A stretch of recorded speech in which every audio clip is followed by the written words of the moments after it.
This is the Honda Indy 200 in Mid-Ohio. Great start, Colton Herta.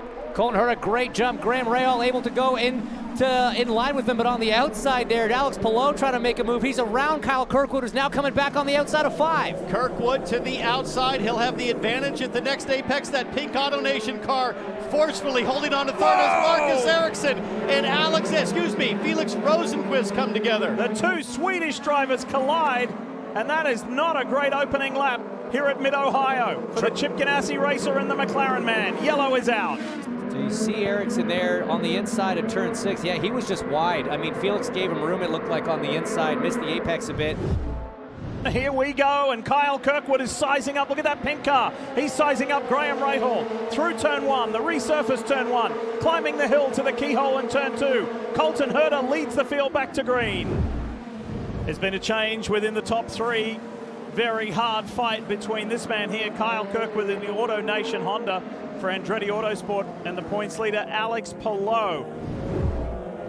How refreshing this must be for Graham Rahal, racing at the front of an IndyCar field. Where does he come out in comparison to Colton Herta? Right now, you'll be racing him to the keyhole. The words from Rob Edwards, you're going to be racing him to the keyhole. That race is on. Graham's not going to be able to defend Colton Herta on hot tires as he goes sailing by. Under brakes, does Rahal switch back? He can't. Look at cold tires. Look at how far up the road Pato Award has gotten there. That is amazing. Award right there with Rahal. He's coming in from second this lap. The driver is dominant as we've seen in a while. Last 4 races, nobody's been better. 3 wins. Alex Palou is back out. Let's see how much time he made up in that in-lap. Boy, that fueler didn't have to fill as much as I thought. Palou is out and to the front easily. Scott Dixon is going to exit pit lane just ahead of Colton Herta. I don't know if he'll be able to hold him off, but Dixon and Power have position right now. This is Power to Chip Ganassi Racing. How about that for a pit stop cycle? So Power's going to give Colton Herta a little bit of a hard time in keyhole, but I don't think Dixon has tire temperature yet. Back straight drag race. If he goes to the inside, Herta will swoop around the outside, and that's what's happening. This is tough. You can pull it off on the outside here. It is banked. He's got a nice car length advantage. Easily done. Colton Herta had to make those moves happen. Here is Colton Herta. Oh! Now what we're going to watch here is where does Herta come out in relation to Scott Dixon? Because last time the two of them were on track, they were right together. Herta almost lost it, Kevin, on pit entry. Maybe a little bit of a wet spot there. And he'll be battling with Dixon as he comes up to the hill to the keyhole along with Christian Lundgaard. Dixon at speed, the others building their speed. Dixon gets Lundgaard off his list straight away. But Herta has an advantage, so this might be a back straight duel down into turn 4. This is going to be epic. Not for long. Those cold Firestones are tough to handle on the outlap. Dixon with the advantage. Both drivers will be on push to pass. Herta's going to fight hard here, Hinch. He's only got a 1-lap advantage heat-wise. Penalty there. You got to drive through this time. Oh, Colton drive through this time. We saw. Yeah, the pit lane speed bus didn't work. It's gone again. The chance of victory has gone again for Colton Herta. 2 races in succession. Graham Rahal in. They went to, he stalled. It went to slightly scuffed blacks, but it's not going to matter because Rahal stalls leaving. Actually was waiting on the left rear. You see it there. That's going to cost Rahal some more time. Total disaster for the front row to start this race. Rahal and Herta both with huge issues on their final stop under green flag conditions. It is a tough, tough pill to swallow. 14 laps to go here. Things are getting tight, but they're not that tight at the front at all for Alex Palou. He's got an 11.5 second lead, and he is tucked in behind Connor Daly, who is obviously the last car on the lead lap. 4 laps to go. Joseph Newgarden looking now on the inside of 11. This is not a place you pass. Slight little kiss there. Oh, this is a tough move to make on the outside of the final corner. Teammate on teammate here. Grosjean's going to try and bulldoze his way through. Contact again with Di Francesco. Here comes VK. VK! Whoa. 3 in a row. Hello, Palou. Alex does it again. Extends his championship lead and wins here at Mid-Ohio. 3 in a row. Let's go. Thank you, boys. Watch the Honda Indy Toronto, Sunday, July 16th at 1:30 p.m. on Peacock Premium.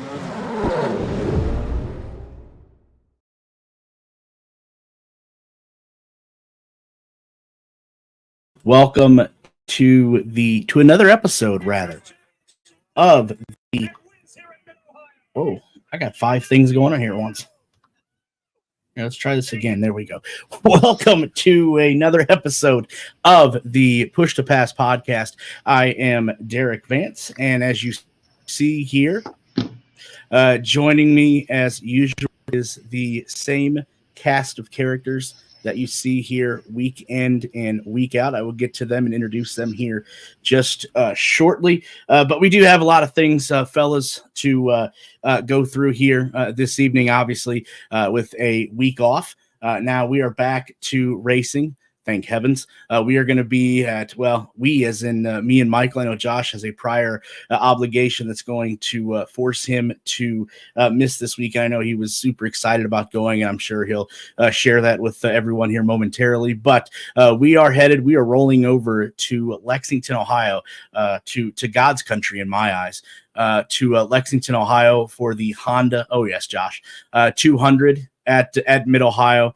Obviously, we're going to we'll talk about that, analyze, discuss, break down, give you track information if you're new to the NTT IndyCar series. We'll show you what the weekend schedule looks like, and then past winners.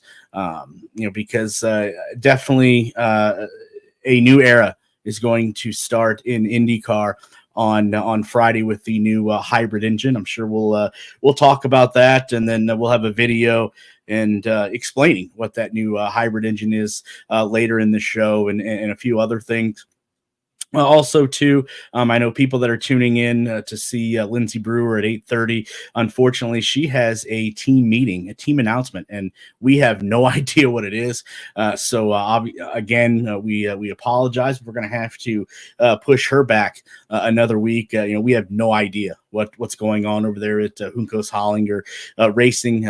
We just got that about 7 o'clock this evening, so we'll have to push her back. Mike is not going to be able to make it this evening as well, so Josh is going to try to fill some big shoes there with that segment.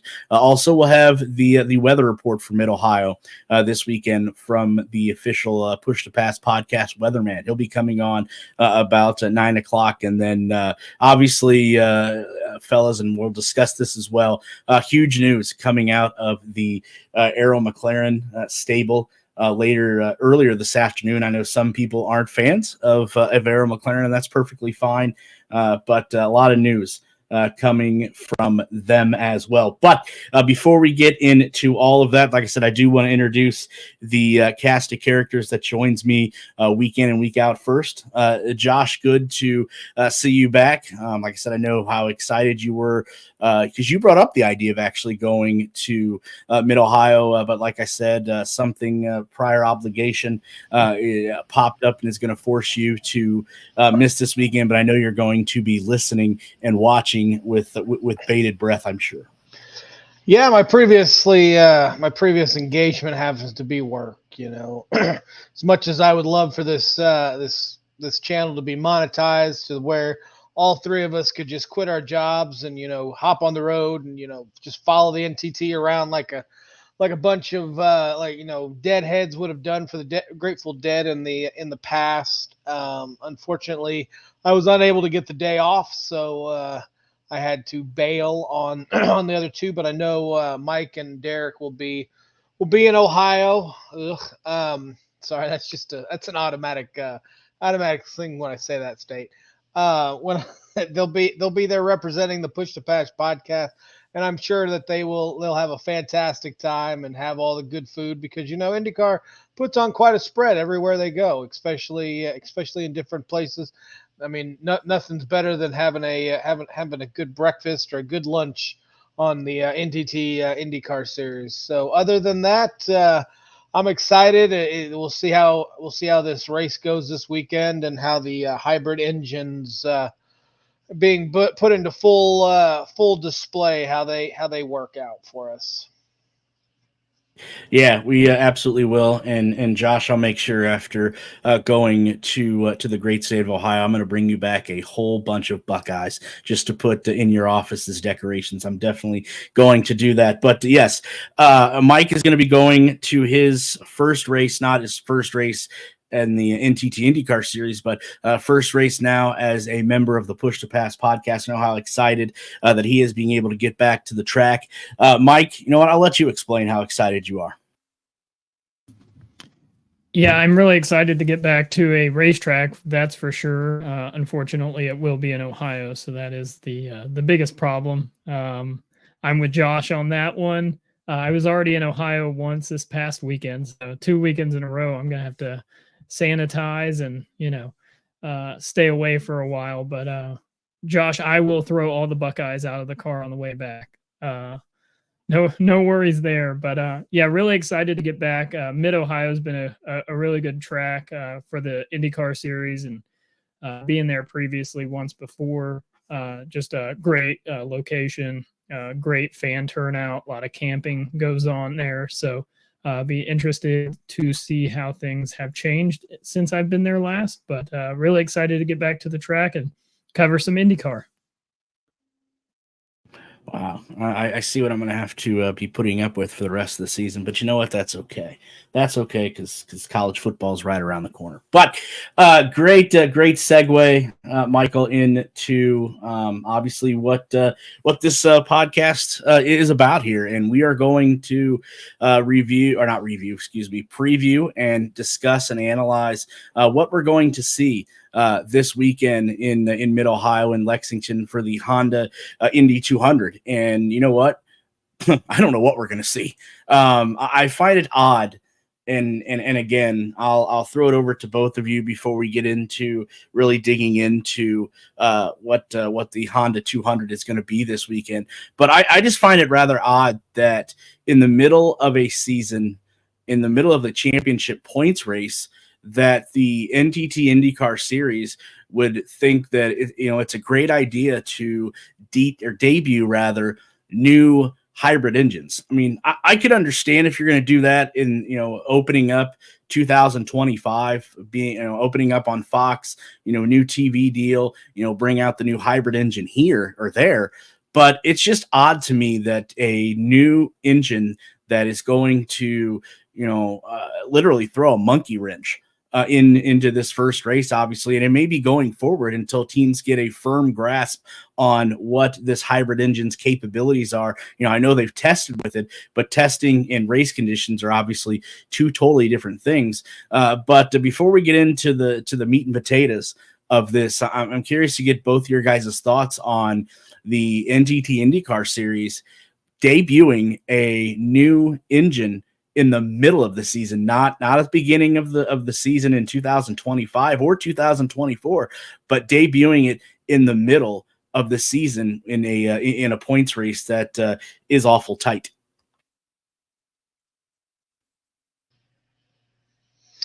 I think it's interesting. It's a big gamble because if this doesn't go well, then it could be egg on. It could be egg on IndyCar's face. I know they've been testing with the engine, and they put a lot of testing into it. But if you go out and let's say 5 cars blow an engine, and somehow it's maybe a couple of the McLarens, or it's or Penske or Chip Ganassi, and let's say Alex Palou goes out and blows an engine, and somehow it like 5 or 6 cars, like I said, just end up not being able to finish the race, and it comes back that the engines weren't properly ready to go. I mean, this is a big gamble, and it'll be interesting to see how IndyCar, if the doomsday does happen, that something catastrophic happens with these new engines, how they come back and they explain why they came out with it in the middle of the season with not as much testing as they probably needed.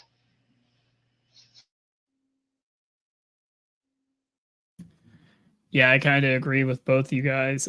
Kind of middle of the season isn't always a great time to be implementing rule changes, but when you go to a completely different engine, that is just absolutely crazy. I know that Chevy and Honda have been working really hard together which is great that those two, manufacturers have come together to help, improve the engines, kind of make them more eco-friendly. And it's good to see, while they're racing each other on the racetrack, they're building production cars, they're battling against each other there as well. It's good to see them come together for a greater purpose in racing. Josh, you made the comment, if 5 or 6 teams go out and blow up, that's going to be a big problem, be a bad look for IndyCar. So hopefully they have everything dialed in, and they can move forward and make good racing. Yeah, and I think I want to put out first and foremost, we hope that this does not backfire on the IndyCar series whatsoever. But we're just playing devil's advocate. What if? And I think both points that Josh and Mike alluded to, I think are absolutely right. They've tested with these, yes. But again, and I think both would concur that testing and race conditions are two totally different things. The stress level, for instance, is going to be totally different from testing than race conditions.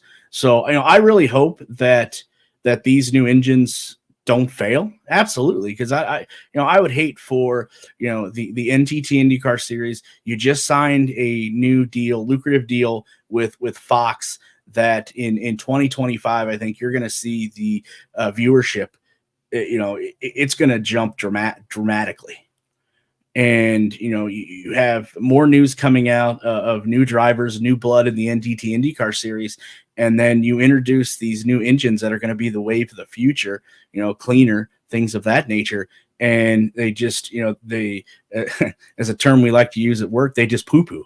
And like I said, I would definitely hate to see that. So, that's not what we're looking for. We hope these succeed, but, until they're under stressful race conditions, it's unknown. I think obviously the jury's going to be out, and it's going to be interesting to see which race teams can figure these engines out, and what other race teams, how long it takes the other race teams to figure this out. Because again, we're still in a points championship race here that is not over by any means.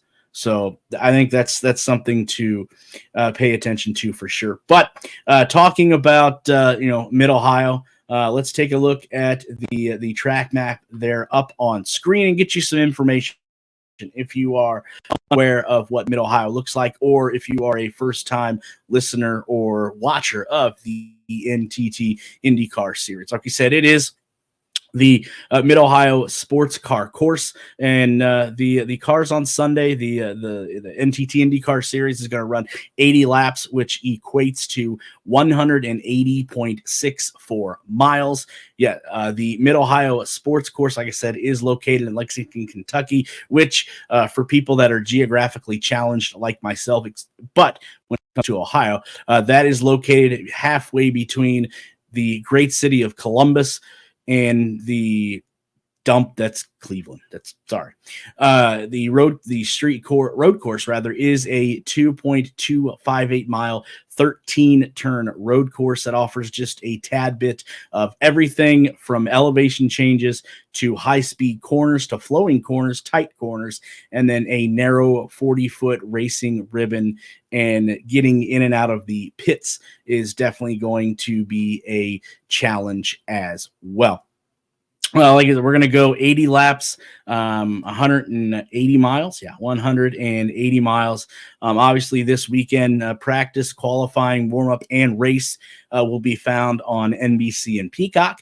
And for people that don't like the television broadcast, and I find myself in this boat, I will turn the TV broadcast on and use the video portion, but I will turn on the great Mark James and the group over there at IndyCar Radio and listen to that as well. That can be found on Sirius XM at 218. That is the IndyCar Radio Network. Moving over to what the schedule looks like for this weekend. Obviously, we're going to get things kicked off there on Friday at 3:20. That is when first practice is scheduled to set, or is set to schedule, or scheduled to kick off, something like that. And then Saturday at 10:50 a.m. That's when the green flag will drop for practice number 2, and then we'll sit around and wait for a little bit as 3 o'clock rolls around on Saturday. That'll be the first round of Group 1 qualifying. And then about a half an hour later, we'll get to qualifying for group number 2. And then, 15, 20 minutes after that, we'll get to second round of qualifying. And then 4:15, the Firestone Fast 6 is set to square off to see who is going to grab the pole for the Honda Indy 200 at Mid-Ohio. And then on Sunday, that's when me and Mike will be arriving there. Around 10:25 is when the warm-up is going to officially begin, and the race will start at 1:45 p.m. And all of those are local times. Now, looking back at some of the active race winners that will be participating in Sunday's race. Scott Dixon, a multiple-time winner at Mid-Ohio, to be exact, 6 times, a 6-time winner at Mid-Ohio, and then Graham Rahal in 2015. Joseph Newgarden is a multiple winner as well. And then you have Alexander Rossi, Will Power, Colton Herta, who both won in 2020. And then 2021, you had the COVID there. So apparently there was not a race from what I understand. One of you two, if you know something different, can correct me. And then 2022 was Scott McLaughlin. And then last year, as we opened up with, was Alex Palou. Active pole winners that again will be participating in Sunday's race.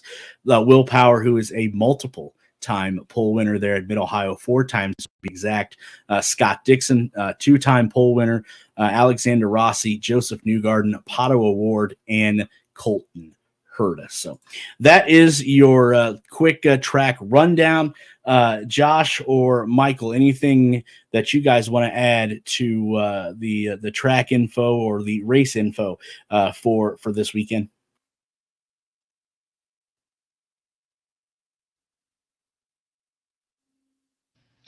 I mean, it looks like an interesting track. Interesting that they're saying it's a 200, but they're only going 180 miles. That's kind of strange. You figure they would get as close to 200 as they can. I know the diehard Indy 500 fans. We can't go over 500 miles, and if we didn't do 500 miles at the Indy 500, somebody would be upset. But it's okay to do only 180 miles. I know I'm the weird one, and I come out with weird takes, but that's just for me.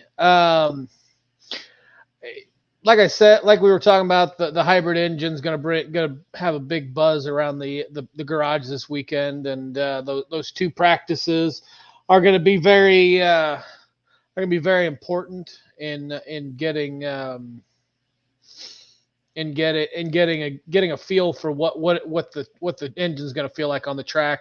But we're not going to know anything really until those qualifying and then the racing. The racing is when it's really going to take a big toll on that engine and see how it does in the traffic and moving and going a full race. So I'm looking forward to watching it this weekend. Yeah, I agree, Josh. I would almost like to have seen another practice add just to kind of make sure that there's no, hiccups or anything with the engines. But we must be doing that Ohio math with the 180 and the 200 miles. So, but yeah, I would have liked to have seen another practice maybe after qualifying, Saturday afternoon. I know the warm up kind of is a practice, but it's just enough to make sure nothing's leaking or anything like that. But another practice would have been nice. But other than that, I think the schedule is pretty consistent with what the IndyCar series puts on.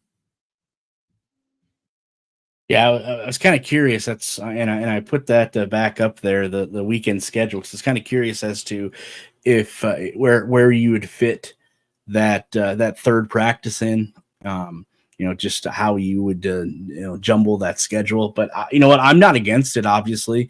The more track time that the drivers and teams are eligible to get, the more data that they can collect, especially with this new, hybrid engine. Because if you're a team engineer, you're a team strategist. What are you bringing? What are you bringing to this course? Because all of your notes that you've had or that you've taken in the past, basically are just thrown out the window, because you're debuting a new engine. So all those notes are going to match up to the old engine, not the hybrid engine that is going to be debuting. So yeah, Michael, I'm in full agreement with you. I would like to see another practice added, but I would take it a step further, and I'm sure you'll have an argument about this. Would you rather have that third practice, and you placed it after qualifying? I would like to see it before, because like I said, the more data that the drivers and crews can peruse, I think would make for better qualifying. But I would love to hear your argument against having it having it after qualifying, like you said.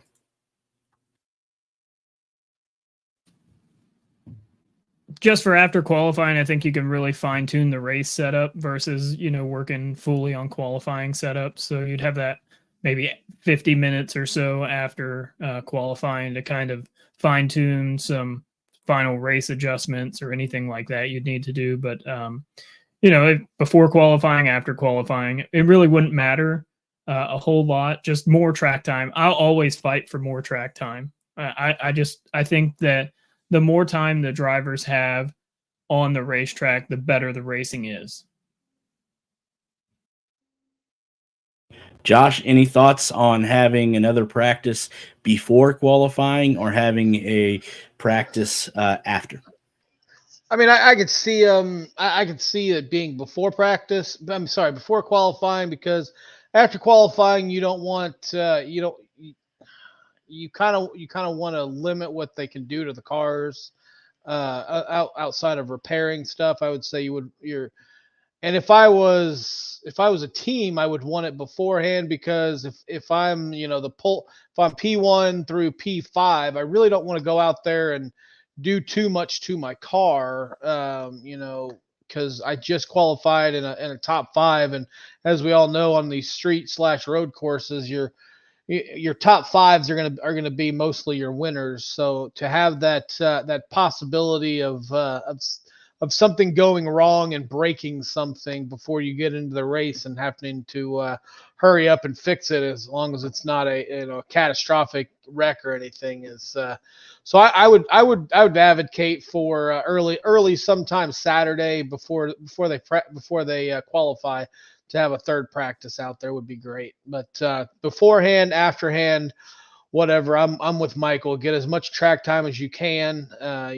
These drivers love being out on the track, and that's what they get paid to do. So, and it would be good for the fans to see to get more exposure of seeing the cars on the track. Yeah. Like I said, I could see it either way.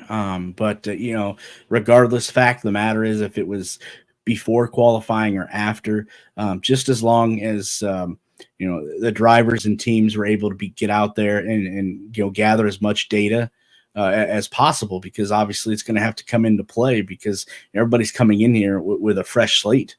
So to say, it's going to be interesting to see how valuable that track time is on Friday in Saturday, especially how cautious the drivers are, because if you cause a wreck or a wreck happens to you, and that's time that you're not going to be that's time that the other drivers rather are not going to be on the track. So going to be interesting to see how cautious the drivers are when they get on the track there on Friday. We'll get back into a little more of Mid Ohio here shortly. Obviously, we're going to have the weather, what it's going to look like this weekend. We'll have a forecast for that from the official Push to Pass podcast. Weatherman, he'll be coming on here in about half an hour or so. And then Josh is going to take over the betting segment. here shortly as well. Mike, a little under the weather, so he's not going to be able to join us. But before we get into anything else, gentlemen, we do need to thank a couple sponsors of the show because with their generosity and everything that comes along with it, we got to give them a bone every once in a while, or maybe every show for that matter. But huge thank you both first to Always Ready 1776. If you are in the market or if you're looking for new patriotic apparel, headwear, and more, go check out what Always Ready 1776 has to offer. AlwaysReady1776.com is their website. And if you use the promo code PUSH2PASS, you will get 10% off of your order. Always Ready 1776. And then great local company here in the Indianapolis area, time tested. It is Gettum Associates. For all your home design remodeling needs, remember it's Gettum Associates, and you can find them on the web at gettum.com as well. And again, if you use the promo code PUSH2PASS, you will receive $250 off any design service. That is Gettum Associates. So huge thank you to them and Always Ready 1776 for being proud sponsors of the Push to Pass podcast. Getting back into the show a little bit, I do have a video from testing that was done at Iowa with this new hybrid engine, I do believe. So it's about 7 or so minutes long. So let's get into that, and then we'll come back and talk about what we've seen there at Iowa just this past week.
think this year it's going to be a lot nicer for me. As a team, we've struggled here in the past, and I think with the repave, it's a benefit for us. We seem to be a lot stronger, and I think it's just moved. I think our potential forward. And obviously, being the home man, you want to perform well here. I want to perform well at every race, but I think it's ultimately more important for us as a team to represent Hy-Vee and be able to give them and deliver them a result that they deserve. Dude, it's so fast. It is so fast. The bumps in turn 1 and 2 and 3 and 4 are magically gone, obviously with the repave that they did there. Straightaway was still a little bumpy, pit out, still bumpy, so it's still got some character, but I mean the biggest thing I would say is the deg is close to none, which deg was the biggest thing the past few years, and it's extremely smooth. It'll be physical. 250 laps and then another 250 like 12 hours after. It'll be commitment, man. I mean, you can tell that they're committed to making it the best event that they can, and I mean they've somehow packed up a place 2 days in a row in Newton, Iowa, with like, you know, the artists that they bring, and just they make it really special, even if it's, you know, maybe in a place where you wouldn't expect there to be, you know, some pretty big names coming, but I know they are. So it's cool. It's cool to see their commitment and really trying to make it something special. Yeah, I think the track itself, you know, it's such a small little track that really requires a lot from you as a driver, but also from the setup of the car. It's really tricky to get your car feeling well, especially over a stint here. So it's a fun race. It always creates some of the best racing we have in IndyCar. So it's always a highlight on my calendar. It is very important, especially now with the repave. It's really changed the track quite a bit. It's super smooth, very high speed in the corners, and then, you know, you have the bumpy straights. So it's really created quite an interesting way to drive this track. So all the drivers and teams is really learning a lot here today. Iowa is a different race now. You know, when you repave the corners, it changes the whole problem. And, you know, I think unfortunately for us, we had the problem pretty figured out in the past. I mean, I loved coming here. It's one of my favorite tracks. And now it's just a completely different, you know, issue that you're dealing with. And by issue, I mean it's a different problem that you're trying to figure out. It's very smooth. It's going to be a lot faster. You're going to have less tire deg. So it's going to be super physical. But it's exciting. You know, I think all good things come to an end. And certainly the form that we had on the previous track was great. But now we got to find a new form with this new track. I don't think what worked last year is going to work, you know, this coming year. So we're on our toes. We're definitely excited for the race weekend, but, you know, a little bit nervous, you know, trying to see if we're going to figure it out. As far as the hybrid running under the lights. Oh, it's really important. I mean, night races here are a blast. They are the best part of this track, and so, you know, I'm really excited for Saturday night. I think the fans are going to love Saturday night, way better than what we were doing before. And even Sunday's 11 a.m. or something. It's an early start, so the conditions should be a lot friendlier than what we experienced last year. But you know, it's a big test. I mean, we as a team too, with Hy-Vee and everything, their commitment to the IndyCar weekend here is unlike anything else that we see year round. And so we as a team really want to do well for them. And so it's a big day for us. So when you think about the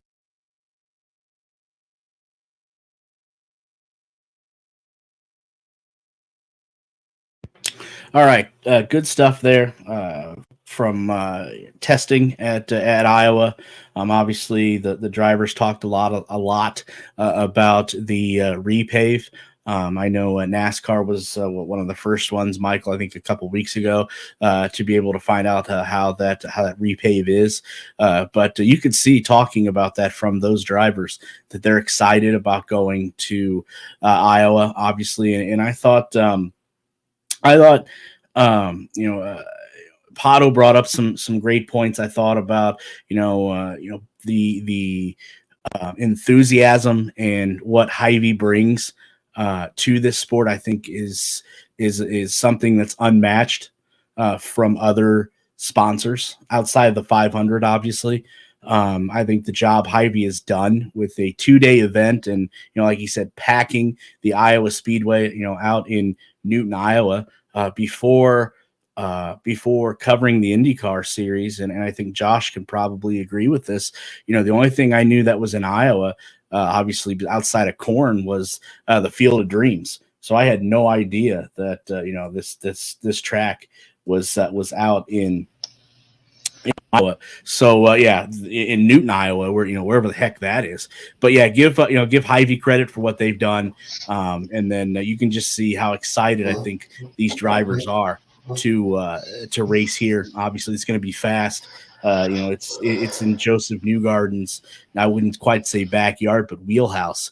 Being a super speedway, we know what type of success Joseph Newgarden has on that. But obviously, like he said, they're going to be trying to figure out the repave. And one last point before I throw it over to both of you. I love what Graham Rahal said, not just because he is a fellow Buckeye, but I've been pounding the table for more night races, and I can't wait to see how cool these liveries are going to look under the lights there in Iowa. Love to hear from both of you.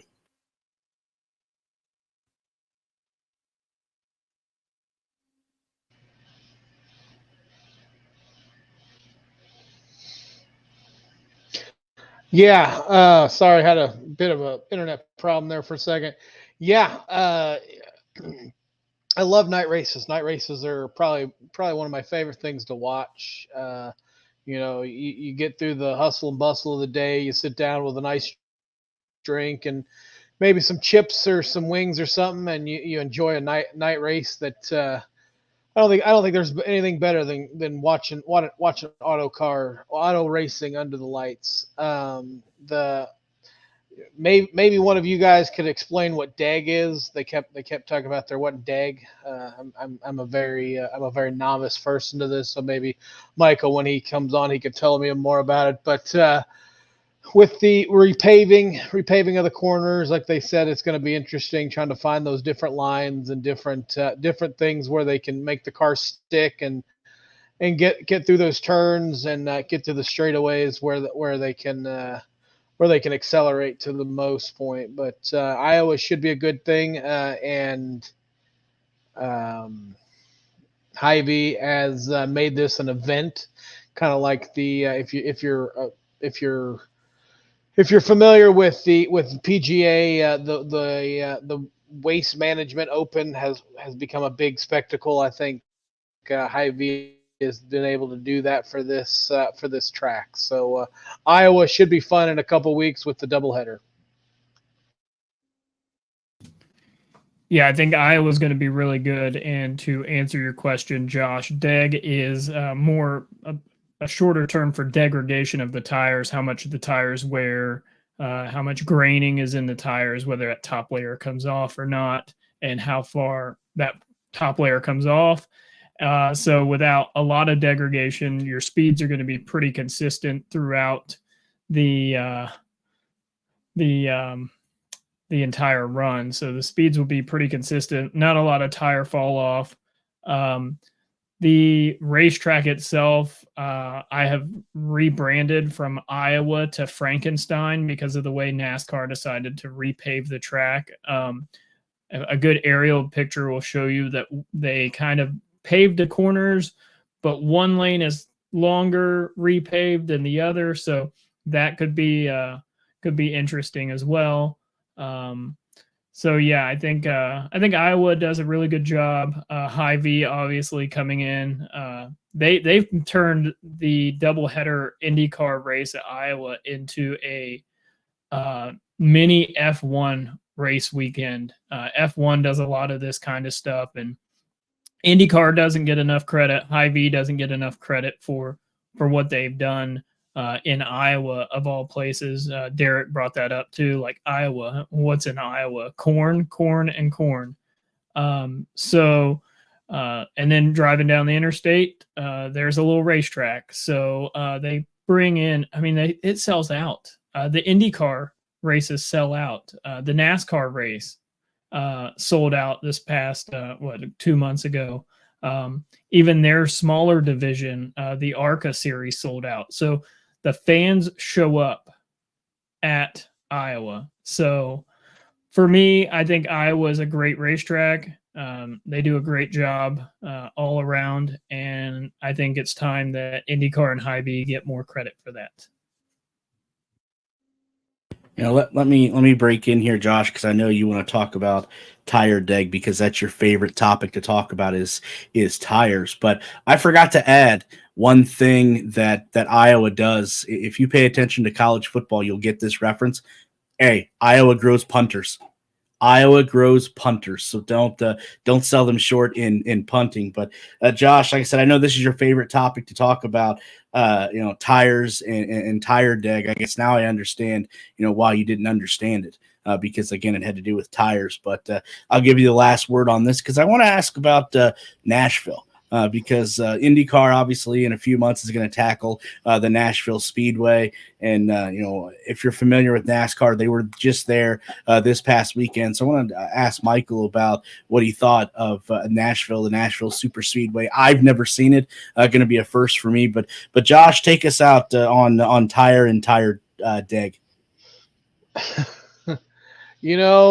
Any race where they can not talk about the tires 98% of the time and keep reminding me what the black and the red and the primaries, and it's as if they think that we're going to forget that the blacks are harder compound and last longer but aren't as fast, but the reds are they're softer compound but they don't last as long.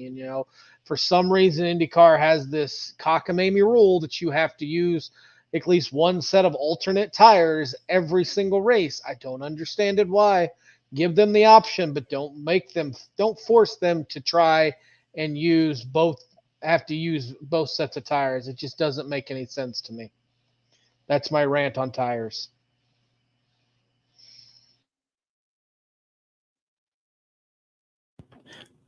I knew that was coming. I knew if I started talking about tires, Josh would pay attention and have something to say about that. But just a quick thing. Like I said, Michael, I know in NASCAR being in Nashville this past weekend, Nashville Speedway. Obviously, IndyCar is going to be hitting the Nashville Speedway.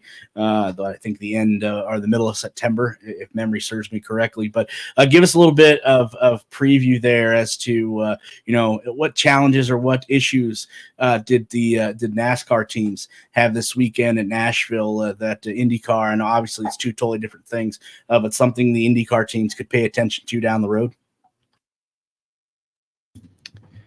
Yeah, so the one thing that is very telltale is NASCAR used more resin at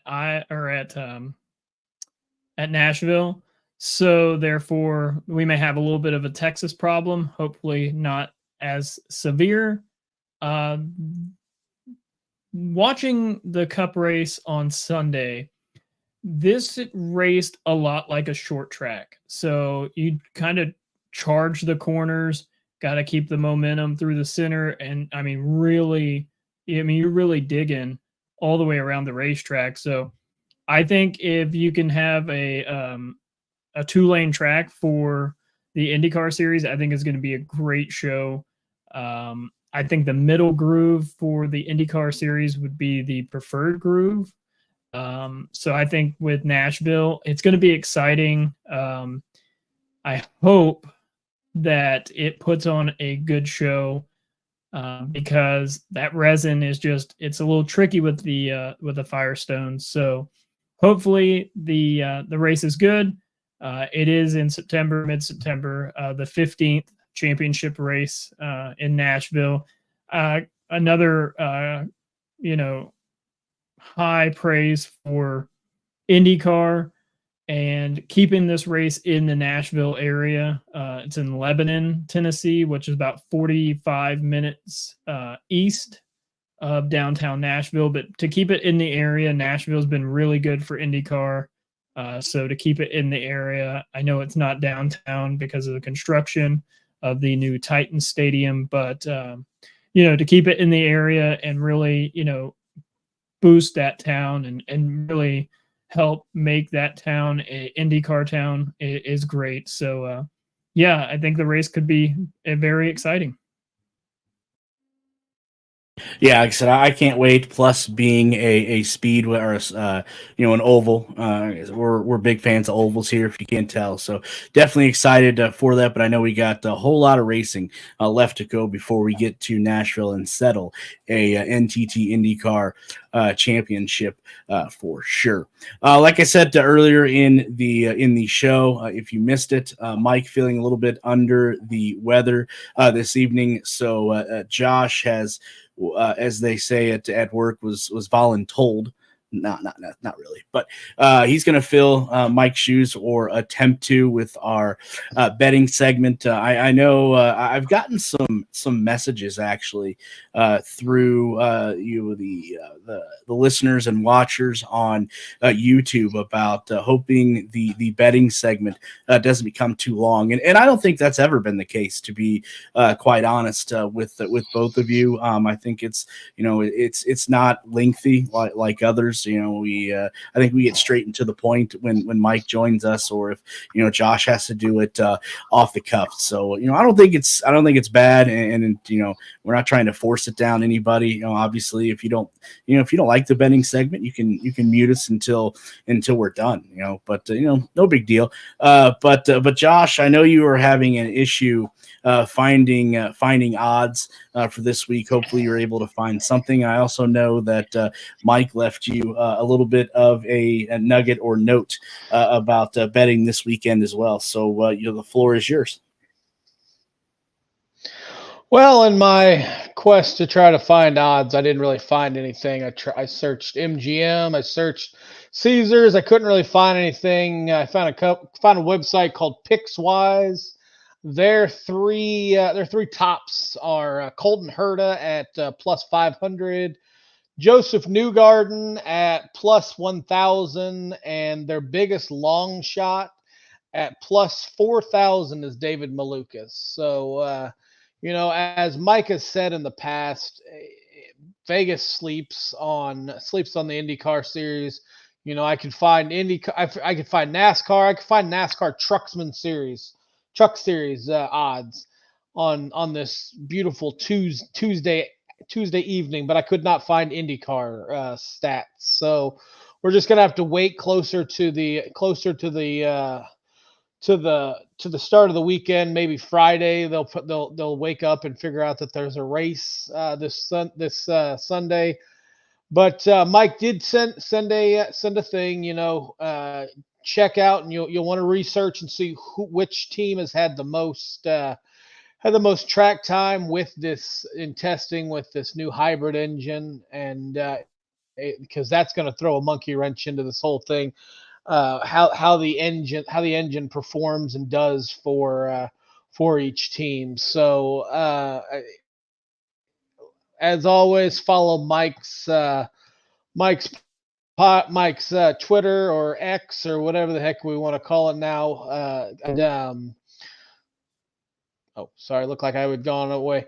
Follow that, and he'll probably come out with some odds. And if you could find some of the top drivers, Award, Palou, McLaughlin, anyone that's in the top 10 right now of points wise, if you could find plus 500, plus 1,000, throw a couple shekels down there. So it may pay for your Peacock the rest of your Peacock subscription for the rest of the year, seeing we're not going to need Peacock next week. So next month, next year. Yeah, sorry. I see I can't fill Mike's shoes. He's a seamless bettor, and he knows how to talk about this. Me, I'm just an amateur, and that would show that I don't make a lot of money. But follow Mike, follow us, and we'll give you some good picks, and hopefully we can make you some money. Yeah, definitely check out Mike's X, formerly known as Twitter. Tony Donahue on there as well. Good gambling advice from both of them, and I think Mike's absolutely right that like we mentioned, like we opened up with, it's gonna be an old fashioned crapshoot on Sunday.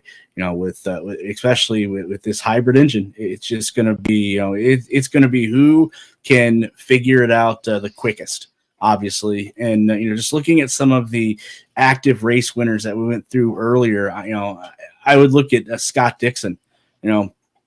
Obviously he's a 6-time winner here, but circumstances were different. I get that.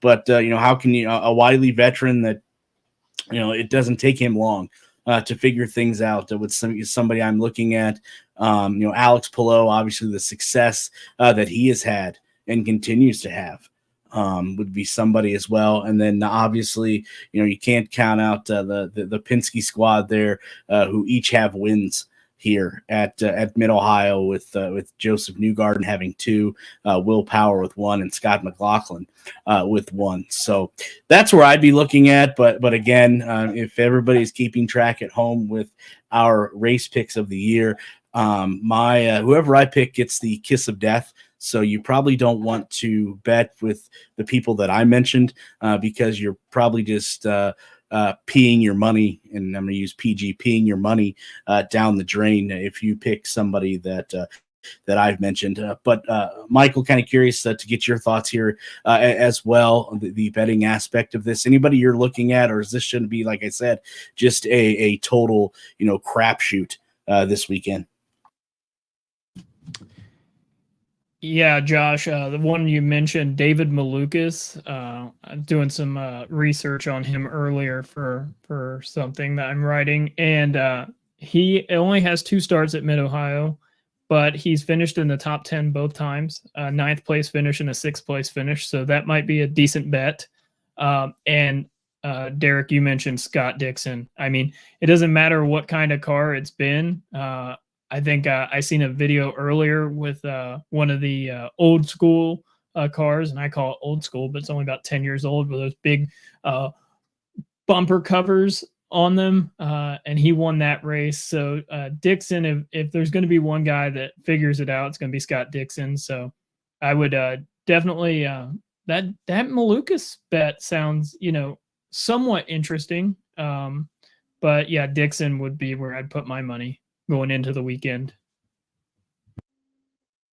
Well, we'll definitely see what happens, and like we said, like Josh said, make sure you are following Mike on Twitter there, or our X, formerly known as Twitter, Indy_bet, because I'm sure he and Tony will have a space. I guess it's X Spaces now. I guess can't say Twitter Spaces, but an X Space probably before Sunday's race. Also, don't forget too. I know we talked about this when the story come out, but we're gonna have a new driver making his debut this coming weekend for the merry-go-round that is Dale Coyne Racing. Forgot to mention this today, but veteran of the Indy Next by Firestone series, Toby Sowery, I believe that's how it's pronounced. He's going to be driving the number 51 entry for Dale Coyne Racing this weekend, making his IndyCar or NTT IndyCar series debut. So that's obviously someone else to look out for as well. The other driver entries, everything's kind of stays the same, but big news today. Starting in 2025, what a whirlwind that this has become. I knew we were going to go with this towards the end, but we'll throw this out now while we wait for our weatherman to step on.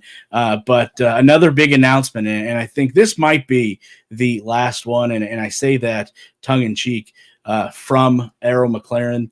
I would imagine, unless they're adding a 5th car next year, 4th car is presuming that Kyle Larson takes over in the 500.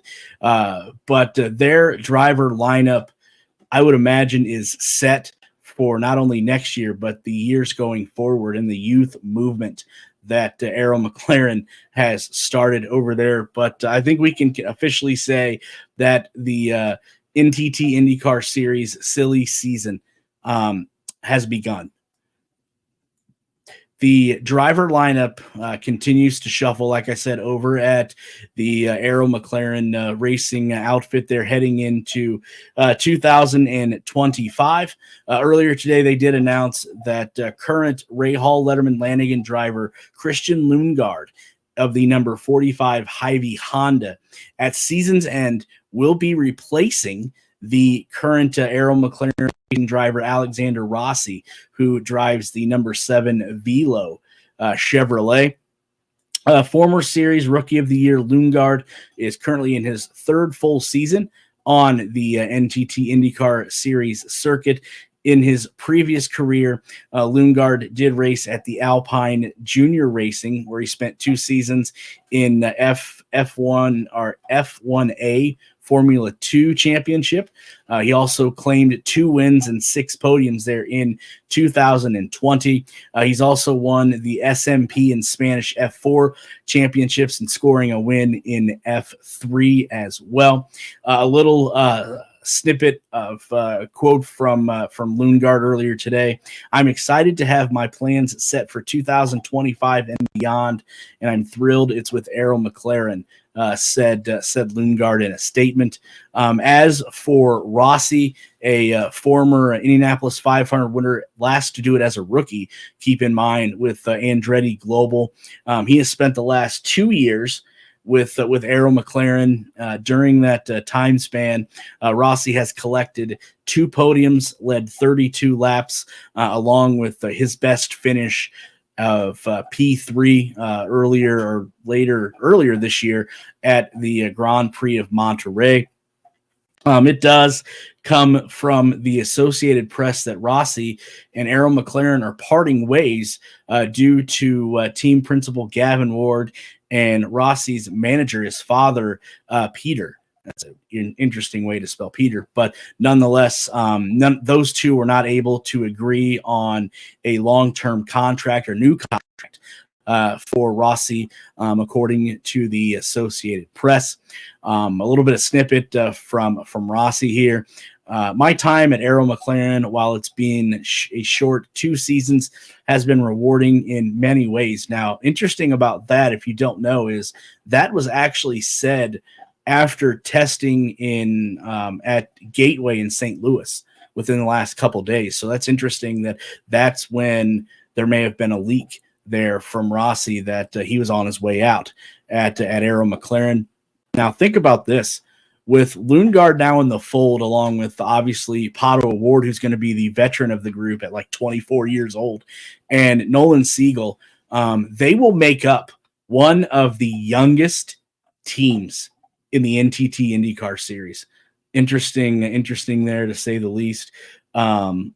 We'll let both of you stew on that for a minute. Definitely can't wait to hear what both of you have to say about the news coming from Arrow McLaren. But before we get to that, before we hear you guys, we do have our official Push to Pass podcast weatherman joining us. I can't wait to hear what his forecast is going to be for the weekend. We'll throw it up on screen. But weatherman, thank you for joining us here this evening. We've had great weather so far, and hopefully we'll be able to carry it over to Mid-Ohio this weekend.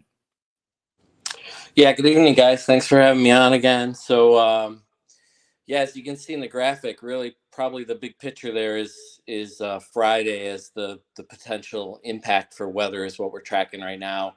And then really cleaning up to be a pretty nice weekend, especially going into Sunday for the race day. So overall, kind of divide. You could put a dividing line really on Friday, right? So before that front comes through, looking at really kind of a warm, muggy, chance for showers or thunderstorms up until the cold front passes, and then we get on the backside of that a little bit of a drier air mass and slightly cooler temperatures. So on Friday, we should be watching that front as it comes through Indiana during the day, and it'll be crossing west to east through Ohio.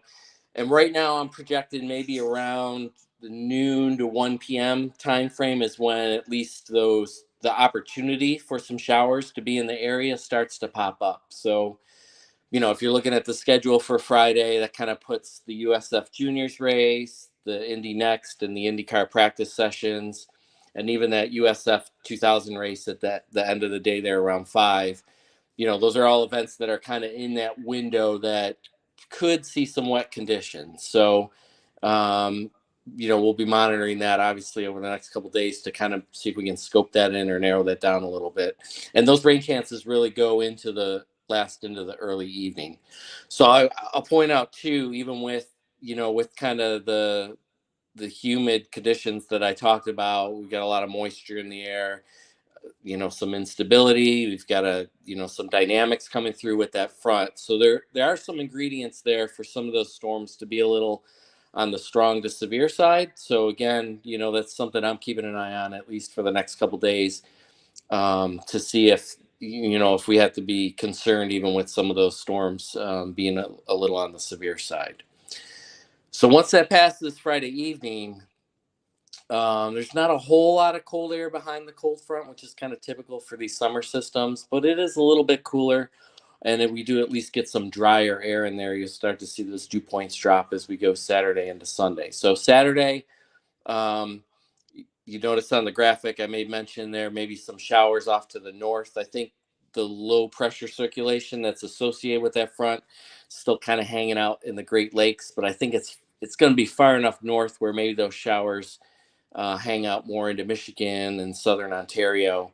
And I don't think they'll really be a player, but, keep an eye on that to see if that changes as we move closer to the weekend. But otherwise, should be a little bit breezy on Saturday. And I got afternoon gusts in that 15 to 20 knot range, particularly in the afternoon. So again, is the IndyCar qualifying session there at 3 p.m., that's right in that window where we should be getting some gustier winds.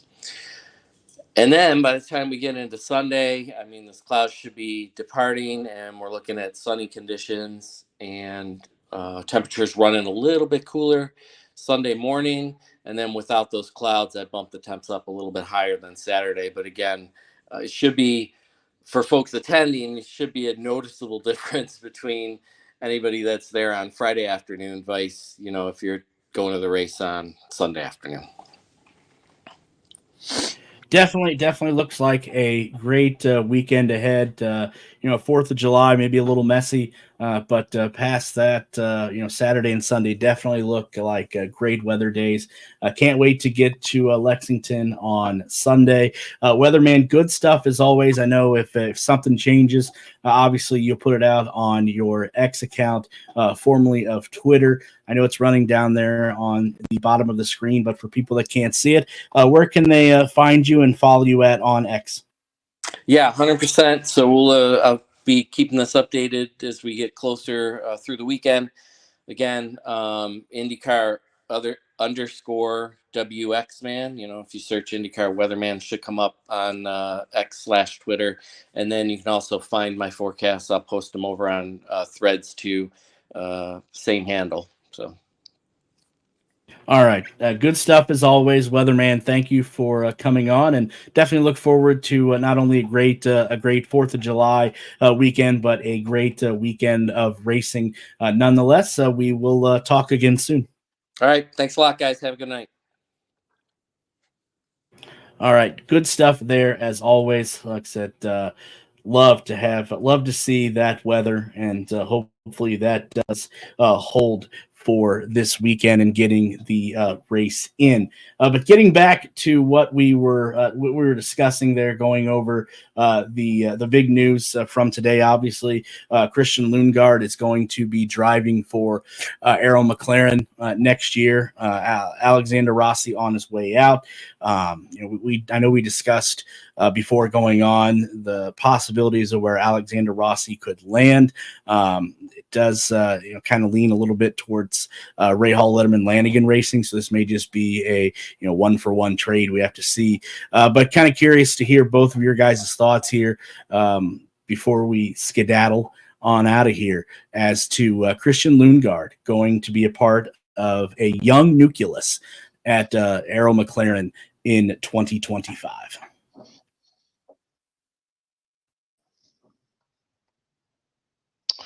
Well, I was just reading an article on this particular subject by Bradley Brownell, and the the story, the head of the story was McLaren just can't stop firing IndyCar drivers. It loves it, actually. Felix Rosenquist, David Malukas, Callum Ilott, Theo Pourchaire, and Alexander Rossi have all been fired by Arrow McLaren since last September. We haven't made it a year, and they've fired over almost five. They've fired five or so drivers. They can't seem to figure out what they want to do, and this kind of may explain the lack of consistency on Arrow McLaren's part, and their how they're going about and how they're not doing very well in the things. If you don't have continuity in your stable, as you would say, as I like to say, it's a stable. You're not going to have success. You have one driver that's fantastic in Pato, but if he can't be comfortable in who his teammates are going to be going forward, it doesn't bode well for the young up and coming driver who, like you said, is only 24 and is already going to be the veteran of the team. So hopefully this is the end of the firing and hiring of new drivers for Arrow for a while, but for some reason I just don't think it is. I think they're going to keep tweaking and moving around and doing different stuff, and they're kind of like a kid in a wool sweater. They just can't keep still.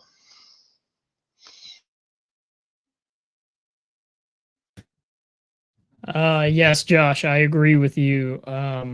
They're firing half the drivers before they even give them a chance to even. I mean, poor David Malukas didn't even get a chance to drive. Pourchaire was like, "Oh, I'm set. Got these, 10 races left," and then all of a sudden it's like, well, never mind. So if you're on that team, how can you feel comfortable? I mean, at all. Like, I wouldn't feel comfortable going to work on a daily basis if I'm a driver, because who knows when they're going to pull your card and say, well, we're going to move on from you. You're not producing. Hopefully, they let Nolan kind of work to better himself and get acquainted with the car. And, hopefully they don't pull the plug on him.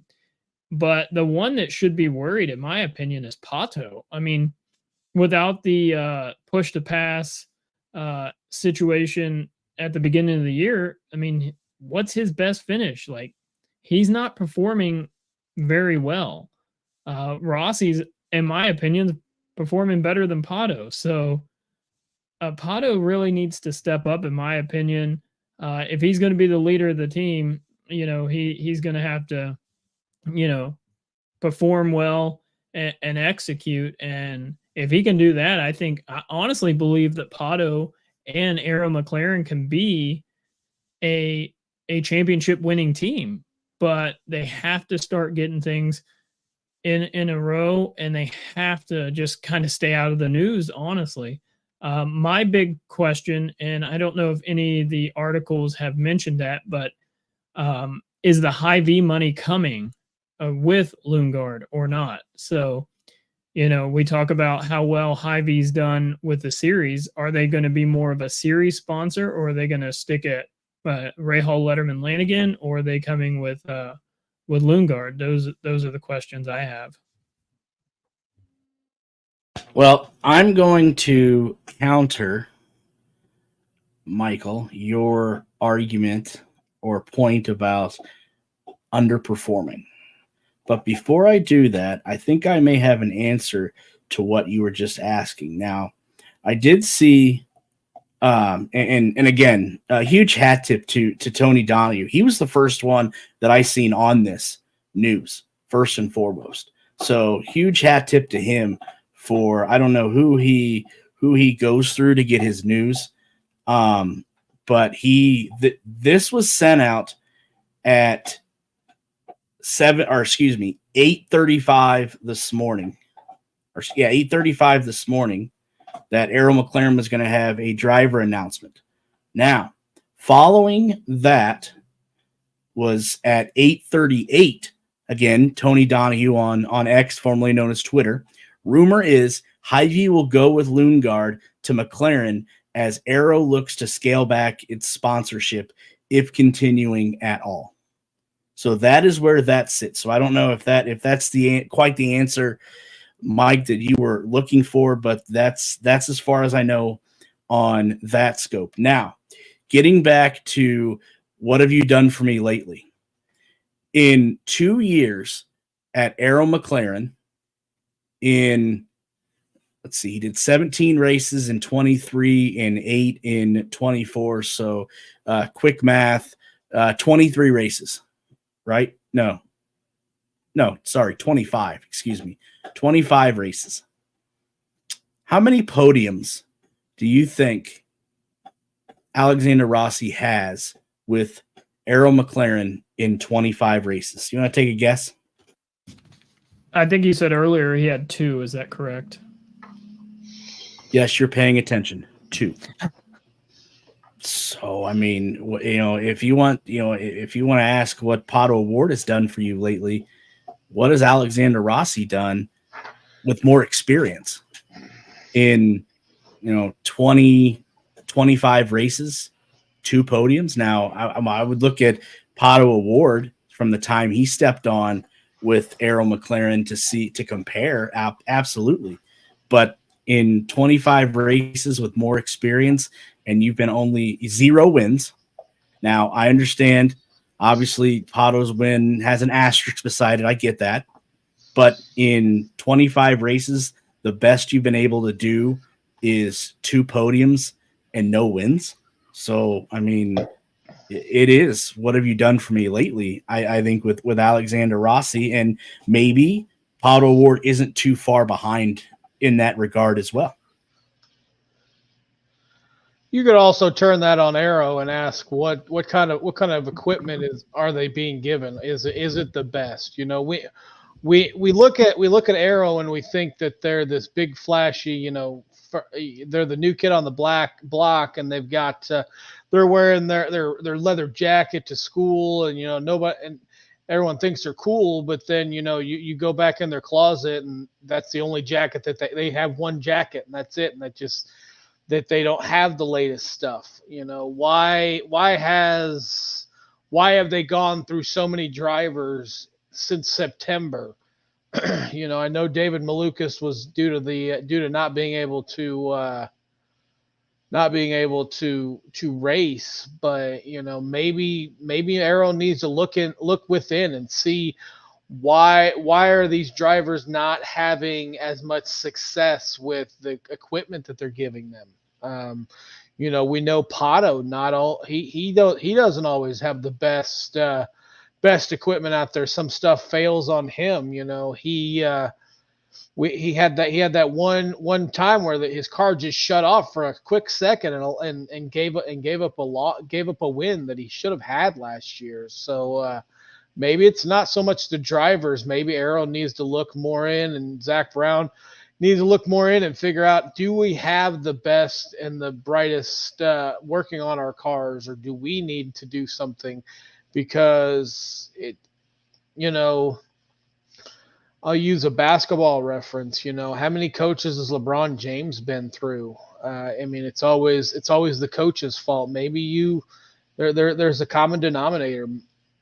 LeBron was there, Zach Brown's there. Maybe he's just not bringing in the right people, nor getting the right equipment.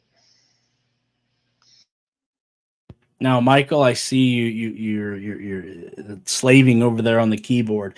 What stats do you have for me? Because I know you got something.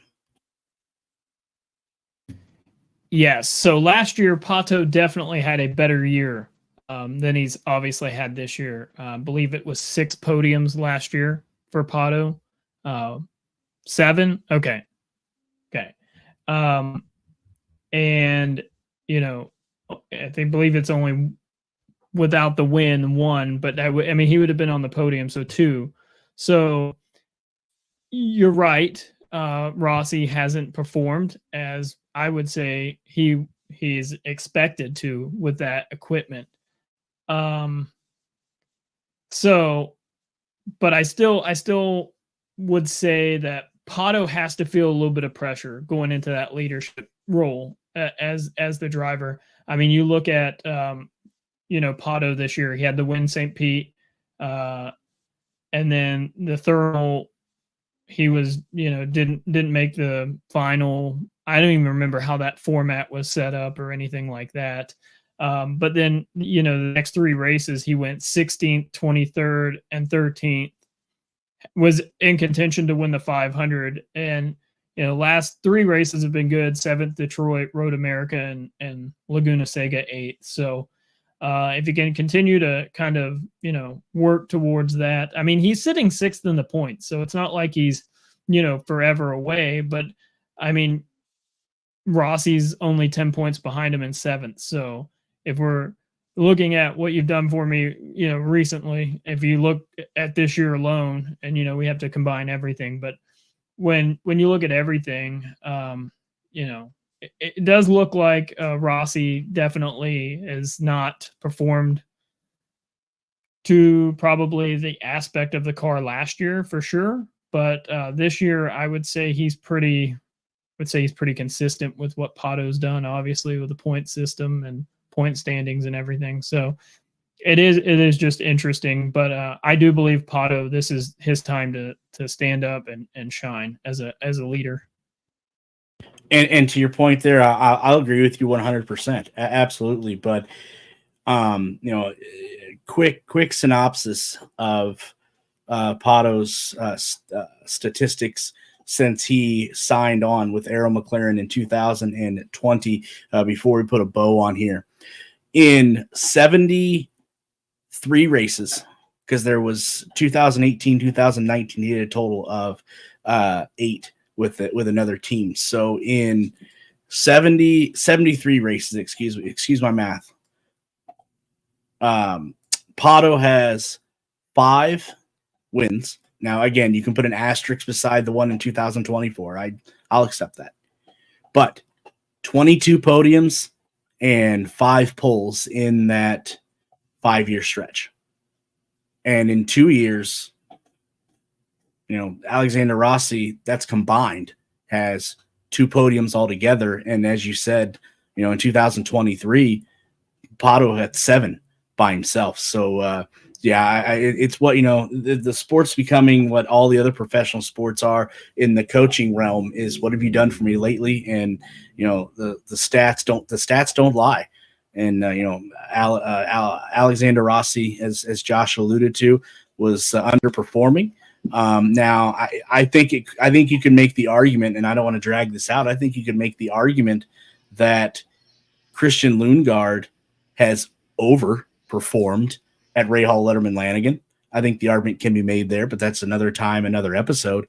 But yeah, what have you done for me lately? And Alexander Rossi, talented, nonetheless, let's not take that away. I'm sure we'll land on his feet, and I would just keep watch on that Ray Hall Letterman Lanigan, because what a duo that would be, especially when it comes to veteran leadership.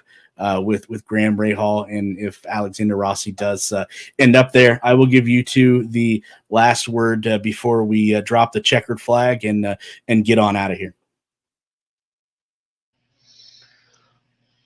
I mean, it's going to be a fun weekend this weekend. I wish I was going to be there with you guys, but I hope you guys have a great time at the race, and hopefully the hybrid engines hold up and we have a fantastic race like we did back at Laguna a couple weeks ago.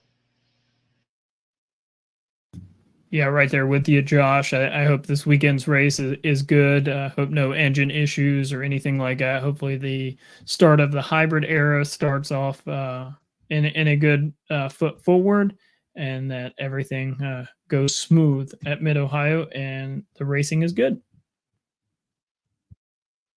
Yep, and I will second both of those statements right there. Can't wait to get to Mid-Ohio. Never been there before, so definitely excited to learn a new track. And if you do see myself or Mike there on Sunday. Definitely don't be a stranger. Come up and say hi and tell us what you like about the show. Tell us what you don't like.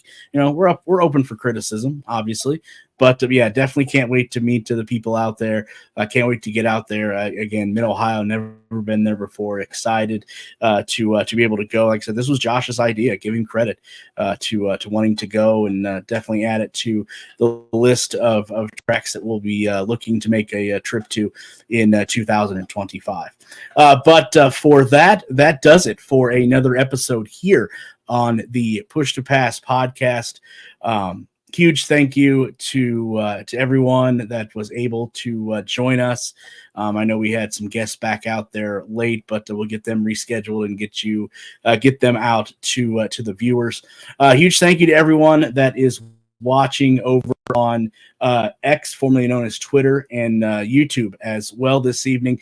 Up to 25 viewers. Got to push that a little more. But huge thank you to everyone that tuned in this evening or that will tune in later on to catch the replay of the show as well. And then last but certainly not least, huge thank you both to Josh and Michael for taking time out of your busy schedule as you do every week to join me here on the show. Definitely look forward to it each and every Tuesday night. So for myself and Josh and Michael and everyone else that makes up the Push to Pass podcast, we will be back in 1 week's time to discuss what we've seen, what took place at the Honda Indy 200 at Mid Ohio. We'll be there on Sunday. Definitely look forward to seeing everyone out there. So until next Tuesday night, I say, as I always do, so long, everybody. The rearview mirror, superchargers, and the aeroscreen have all been born in the bed of innovation that's IndyCar. Revolution has been a part of its very DNA since its inception. And that's the thing about innovation. It's never done. The world has gone hybrid, but in racing, no one's done it like this.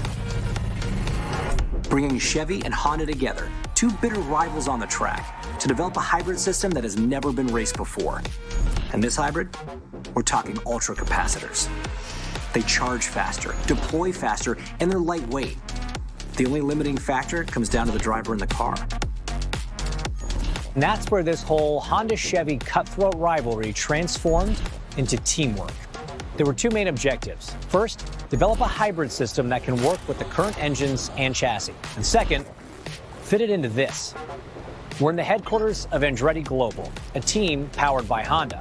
And here we have the hybrid unit. On the top, we have the Energy Storage System, or ESS, developed by Honda. In this small compartment, we have the 20 ultra capacitors, also known as supercapacitors. This is where the charge is stored, primed to be used by the driver. And it all has to work with this, the MGU, or Motor Generator Unit. Inside the Aero McLaren race shop, a Chevrolet-powered team, and we can see the MGU developed by Chevy and Ilmor. It takes the charge from the supercapacitors and distributes it to the wheels. It also harnesses the energy under braking and from the engine itself to regenerate the charge held by the ESS. When the driver wants to regenerate, they have two options: automatic, which regenerates under braking and based on throttle position, or manual, which can be done with a button or a paddle on the steering wheel. With the MGU and ESS developed, now they have to work together. Honda, in concert with IndyCar, Chevrolet, and McLaren, wrote the code for the software that turns all of this into a functioning hybrid unit.